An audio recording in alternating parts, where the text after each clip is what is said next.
Analía Forti, consultora psicológica, directora de AF Counseling Center Buenos Aires. Es una voz amiga, una voz conocida, y es un gusto tenerla nuevamente en Sabor Anoche. Hola, Analía, buenas noches. Hola, Fabi, ¿cómo están? Buenas noches. Buenas noches. Estábamos hablando de esta enfermedad, que es el cáncer, que en nuestra época le decían, se murió de mala enfermedad. Nadie decía cáncer. No, es la palabra que no se nombra. Es cierto eso. En mi familia, yo crecí escuchando otra manera de denominarla, que era cuando se veía a alguna persona con un cierto deterioro físico, algún vecino, yo era muy chiquita, entonces yo por ahí escuchaba que en voz baja mi papá decía, tiene la papa. Tiene la papa, es cierto, es cierto.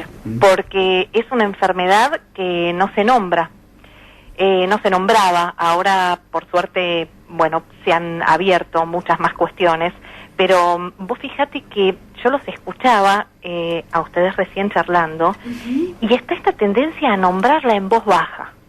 Es difícil pronunciarla, porque tiene tanta fuerza. Es una palabra tan cortita, que dice tanto, que no nos detenemos nunca a ver qué tanto de ese contenido es tal como lo imaginamos. Es una palabra que la damos por sentada. Es como una sentencia. Sí. Es como una sentencia, exacto, es como una sentencia de muerte. Discúlpame, Analía, ¿te puedo hacer una pregunta? Creo que esto tiene que ver inclusive con nuestra historia y la manera que se dan las informaciones. Históricamente, cuando alguien fallecía joven por el cáncer, o sea, no hay muchos registros. Desde que hay un año, hay una etapa en donde empieza a reconocerse el cáncer como una enfermedad y empieza a nombrárselo. Hay un momento donde se lo empieza a nombrar, y ustedes no olviden que con toda la cuestión legal que tiene que ver con el derecho a la información del paciente, también se empieza a jugar esta cuestión de los juicios de mala praxis y demás, de brindarle al paciente toda la información que antes de pronto, podía suceder que una persona transitara un cáncer de colon y de pronto se le decía que tenía divertículos. Claro. Trataba de evitarse esa situación. Producto de todas estas cuestiones que tuvieron que ver con cambios legales y cambios sociales, los médicos, empezaron a protegerse, también se empezó a proteger el derecho a la información del paciente, que a mí me parece absolutamente respetable, porque en última instancia tenemos derecho a conocer un diagnóstico sobre nuestro cuerpo para ser libres de tomar decisiones. Claro. Y no que los médicos queden erigidos en un lugar de absoluto poder, donde indican un tratamiento que el paciente puede estar dispuesto o no a querer afrontar. Es cierto, antes había muchas cosas que no se sabían, otras que no se comunicaban. La cuestión es, yo escuchaba a ustedes que hablaban de la palabra sostén, y esa palabra es una palabra importantísima. Yo hace 10 años que he acompañado muchas mujeres con cáncer de mama, y he transitado además el cáncer de colon de mi propio padre, con lo cual estoy muy cercana a los procesos. La realidad es que es una situación muy difícil. El diagnóstico es un antes y un después. Yo siempre digo que en esta enfermedad el diagnóstico es el primer golpe devastador. Por esto que ustedes decían, tiene la fuerza de una sentencia. Es como que si te dicen cáncer, estamos hablando de terminalidad y de muerte. Sí. Y si bien el ser humano, todos nosotros, somos conscientes de nuestra finitud, cuando nos enfrentan a un diagnóstico como el cáncer, es como que vemos esa finitud representada y empezamos a aventurar fechas. Es terrible, el diagnóstico es terrible. Yo escuchaba los otros días los testimonios de Marina, la escuchaba atentamente, y ella habló de algunas cuestiones que son muy interesantes, como esta cuestión del morir antes de morir. Y esto pasa muchas veces con el diagnóstico. El diagnóstico pone a la persona, pone al paciente en un lugar de, ya está. Es cierto. Esa muerte antes de morir, ella la refería a que la había leído en algunas de las obras de Eckhart Tolle, que él habla también de esto de morir antes de morir. Ese morir antes de morir que ocurre con el diagnóstico tiene que ver con algo que no se tiene en cuenta y que es un muy interesante mensaje para transmitirle a todas las personas que están transitando esta enfermedad, que tienen un diagnóstico, y también a los familiares. Ese morir antes de morir tiene que ver con que se instale el desaliento. El desaliento es aún más peligroso que el cáncer, porque el desaliento tiene que ver con este rendirse, con esta pérdida de todo tipo de esperanza, sí, con la desazón, con la pérdida del sentido. Claro, ya le diagnosticaron cáncer y hasta sí, acá, muero. Ya está, claro. Ya está, exactamente. Entonces dejo de apostar a la vida. Este es el primer punto a trabajar en el acompañamiento. Yo trabajo desde el abordaje gestáltico, trabajo desde la terapia gestáltica. Entonces, el trabajo es este. En primer lugar, corrernos del desaliento. Por supuesto que en el momento del diagnóstico hay una situación de shock, sin lugar a dudas. Aparecen emociones porque hay que hacer un duelo, el duelo de la salud perdida. Yo creía que estaba en determinada situación de salud, en determinada condición de salud, y de pronto hay un diagnóstico que me dice, usted se ve como ayer, pero hay algo que está ocurriendo en usted, aunque no lo pueda ver. Claro. Es durísimo. Tengo que duelar esa situación de salud perdida. Entonces voy a ir transitando las diferentes etapas que tiene un duelo. Primero me va a costar creerlo, pero ¿cómo puede ser si yo me siento bien, si yo estoy bien, si yo no me encuentro nada? Va a ir apareciendo esa negación, la ajenidad, el enojo, van a ir cursando un montón de emociones que es necesario acompañar, nombrar y permitir que se expresen a través del cuerpo. Pero va a llegar un momento donde va a aparecer también esta situación de afrontar lo que está ocurriendo en nuestro cuerpo. No nos olvidemos que somos un todo. Somos el cuerpo físico, somos el cuerpo emocional y somos también nuestra dimensión espiritual, más allá de las creencias que tengamos religiosas. Hay en el ser humano una dimensión espiritual. Entonces, el acompañamiento es desde todos estos lugares, como estaba diciendo Pablo recién. La medicina hace su parte y hay otro acompañamiento que tiene que ver con lo emocional, que tiene que ver con lo espiritual, que tiene que ver con esta presencia de un otro que conforta, que escucha, que facilita. Ese trabajo es un trabajo valioso que acompaña la ardua labor de la medicina. Y decías vos, Fabi, un concepto muy interesante, muy debatido también, que tiene que ver con esta cuestión de la no lucha. Les transmito un poco esta cuestión en términos, de una cierta accesibilidad y sin un tecnicismo médico. Para poder entenderlo. Para poder comprenderlo. La cuestión es que tenemos que pensar que el cáncer es una enfermedad donde esas células cancerígenas que circulan por todos nosotros, en un determinado momento, no son detectadas por el organismo y de alguna manera no son eliminadas y empiezan a acumularse. Empiezan a agruparse en determinado órgano. Ese tumor que se gesta, se está gestando con células propias, con lo cual el concepto de lucha, como si eso que se gestó fuera un enemigo ajeno invasor, no es la manera en que el enfoque gestáltico acompaña este tipo de procesos. Claro, es una lucha del cuerpo contra el cuerpo. Exactamente. Entonces, en este concepto de lucha, estoy luchando contra mí mismo. Claro. No se trata de decir, qué alegría, no, pero sí tiene que ver con escuchar el mensaje.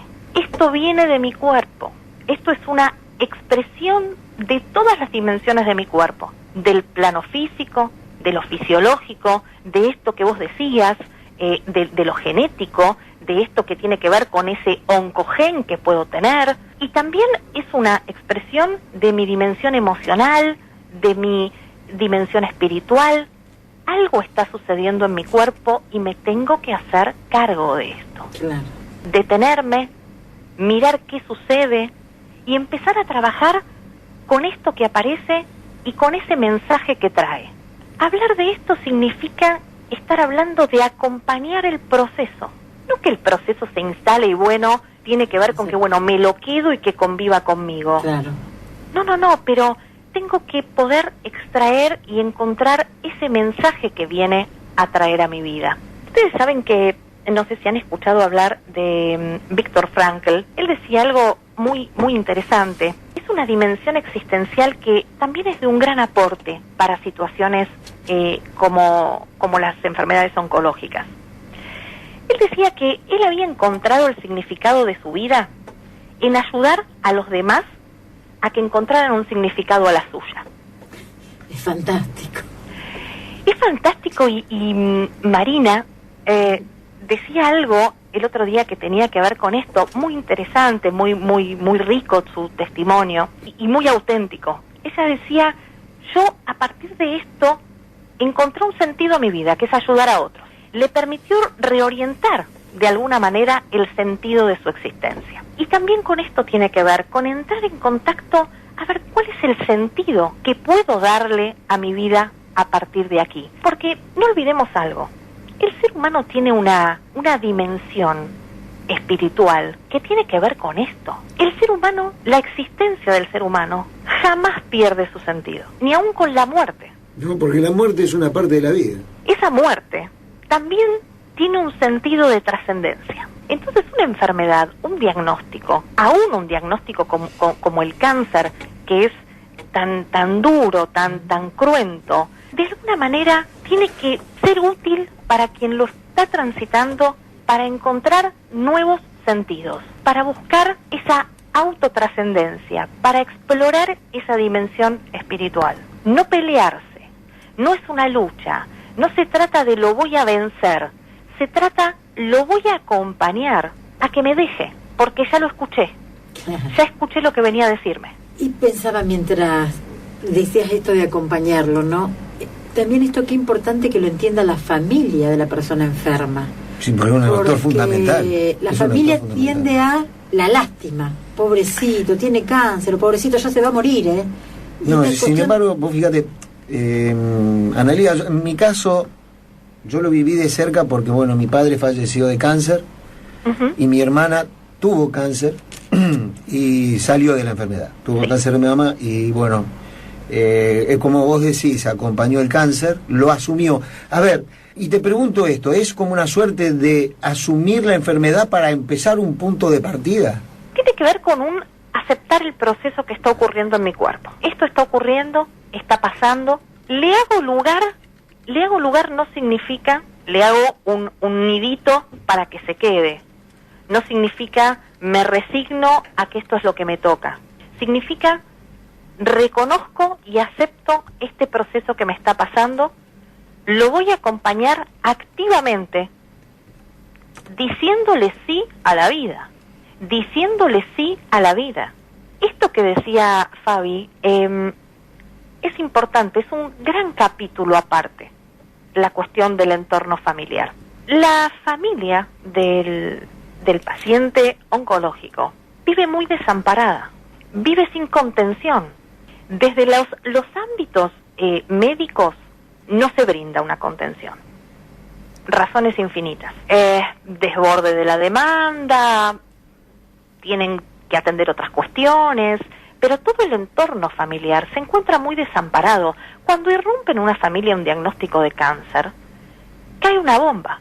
Se empiezan a escuchar palabras que no se conocen, no se sabe de qué se está hablando, no se tiene la información, el conocimiento como para poder comprender la dimensión de lo que está ocurriendo.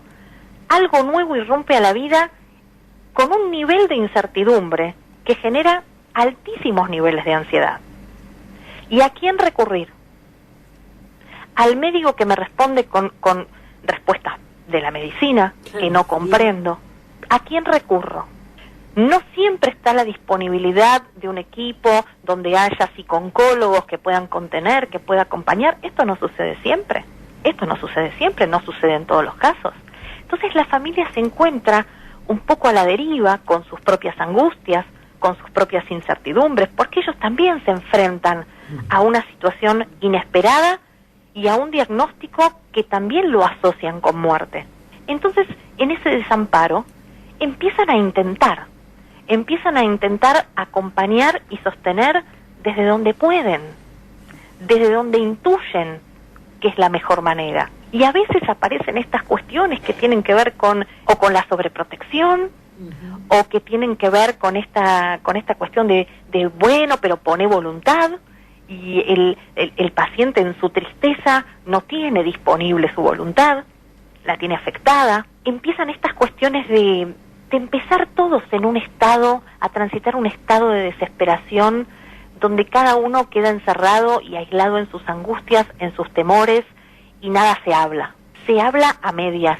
Habla la madre con un hijo, el padre con el otro, se hablan los familiares, que este no escuche, que el otro no diga. La familia empieza a tratar de tramitar la situación terriblemente traumática que está viviendo como puede, y no siempre es la mejor manera, pero tampoco saben cómo.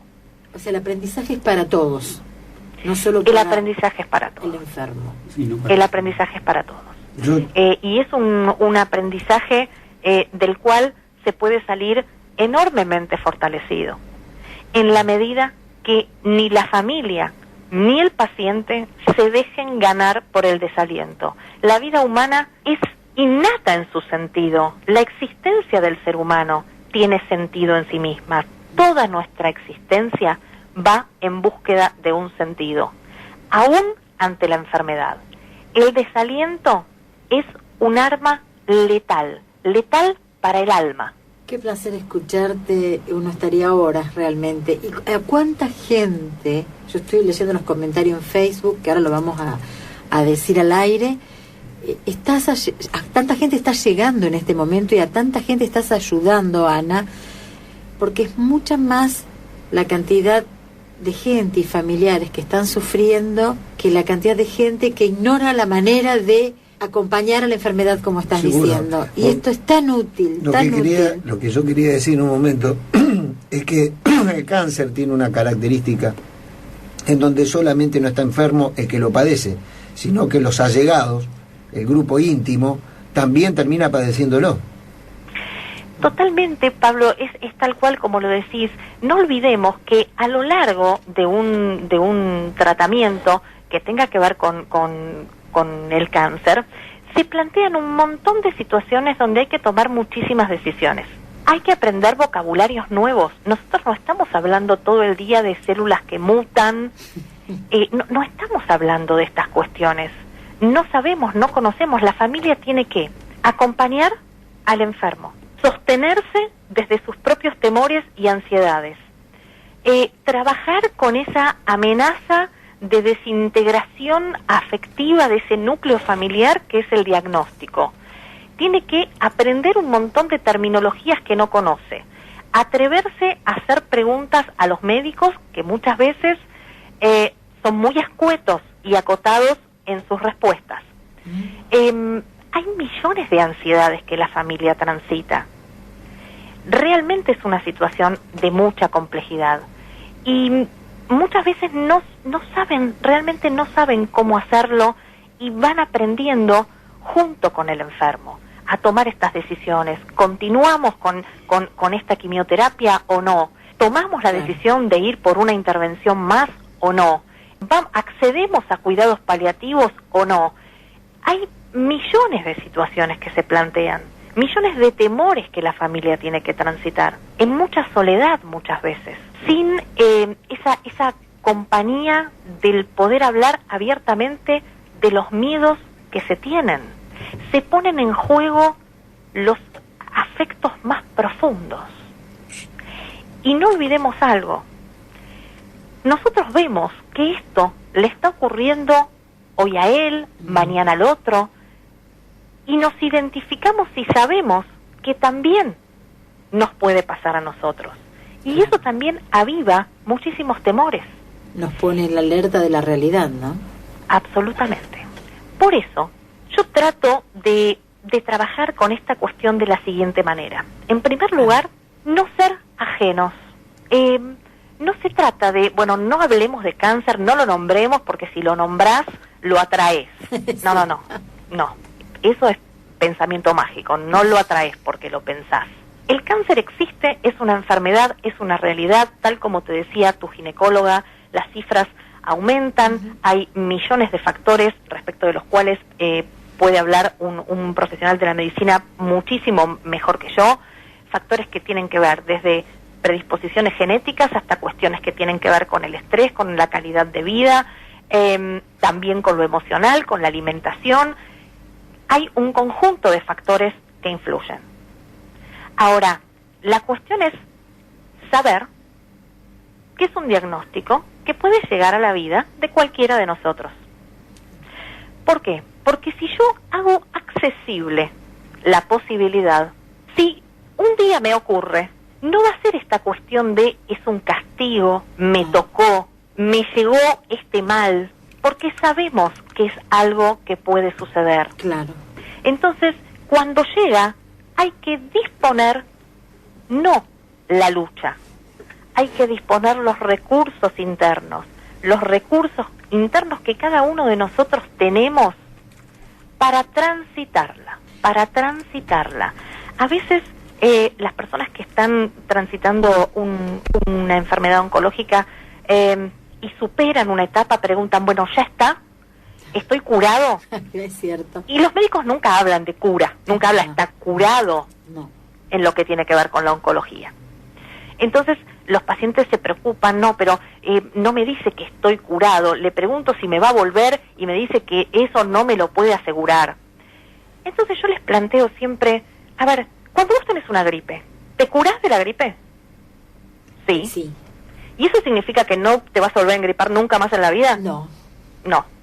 Significa que vos transitaste y resolviste este episodio. Claro, ahora. Hoy. Claro. Ahora. ¿Puede en algún momento la gripe volver? Puede. Puede que no, puede que no. No buscar estos absolutos, porque la medicina no puede arriesgar esa respuesta. Porque el organismo humano es muy complejo. Claro, ¿no? Un profesional de la medicina no puede decir no, nunca más. Claro, porque no tampoco lo sabe. Exacto. No se puede. Y no hay que decepcionarse con esa respuesta, ni hay que entrar en pánico frente a esa respuesta. Hay que transitar el hoy. Este episodio está resuelto. Sigo trabajando en mi espiritualidad, en mis emociones, mejorando mi calidad de vida, mejorando mi alimentación. Sigo trabajando. Si hubiere otro episodio, trabajaré para resolverlo. La vida es proceso. Pequeñas victorias, ¿no? Disfrutar pequeñas victorias, pequeñas grandes victorias. Les cuento a manera de ejemplificación. Estoy actualmente trabajando con una mujer joven que acaba de transitar un cáncer de mama. Y transitó todo esto que vos estabas comentando, toda esta cuestión de esa pérdida del pelo, los temores, el diagnóstico, la quimioterapia, los rayos. Pasó por todo, transitando siempre su proceso de trabajo personal. Está fantástica. No me digas. Fantástica. Qué bellísima. Y ha hecho un cambio de vida tan significativo. Ha encontrado intereses que antes no tenía. Ha empezado a tener muchísimas más actividades, a vincularse de otra manera, a aferrarse y a disfrutar de la vida desde otro lugar. Y realmente todo esto la ha fortalecido enormemente. Ella nunca se dejó ganar por el desaliento, aun cuando el desaliento intentaba limar sus recursos. Qué buen testimonio, qué bueno que están escuchando. Ahora después vamos a nombrar a la gente de Face que nos está hablando sobre este tema, están contando sus casos también. Ana, muchísimas gracias por esto, porque todo suma, más en estos momentos donde son tan duros, cuando una enfermedad atraviesa a una persona y a su familia, y saber que se puede, saber que además de poder, vamos a generar un cambio para estar mejor, como esta paciente tuya que ha hecho un cambio tan favorable, realmente te da toda la fuerza y todas las herramientas para luchar y darle para adelante. Fabi, yo les agradezco a ustedes. Si me permitís, les dejo simplemente este dato para quienes puedan serles de utilidad. Por favor. Nosotros en nuestro centro todos los años realizamos grupos de asesoramiento para familiares de pacientes oncológicos totalmente gratuitos. No me digas. Totalmente gratuitos, donde asesoramos y orientamos a las familias respecto de cómo poder acompañar a las personas que están transitando esta enfermedad. simplemente se contactan con nosotros a través de nuestro sitio web o a través de Facebook y les vamos a brindar las fechas en que lo vamos a estar realizando. Es absolutamente gratuito. Pero qué bueno, lo vamos a estar posteando en los Facebook, así las personas están enteradas de esto, que es una herramienta fundamental para quien atraviesa esta problemática. Totalmente. Analía, muchísimas gracias por este momento. Sabemos que el día fue largo, estuviste con mucho trabajo, pero siempre estás al pie del cañón para ponernos tu experiencia, tu saber en diferentes problemáticas. Les agradezco enormemente, un cariño a todo Rosario y tengamos presente esto, nunca dejarnos ganar por el desaliento, siempre apostar a la vida. Muchísimas gracias. Un cariño. Un beso enorme. La señora Analía Forti ha pasado con su voz, con su saber.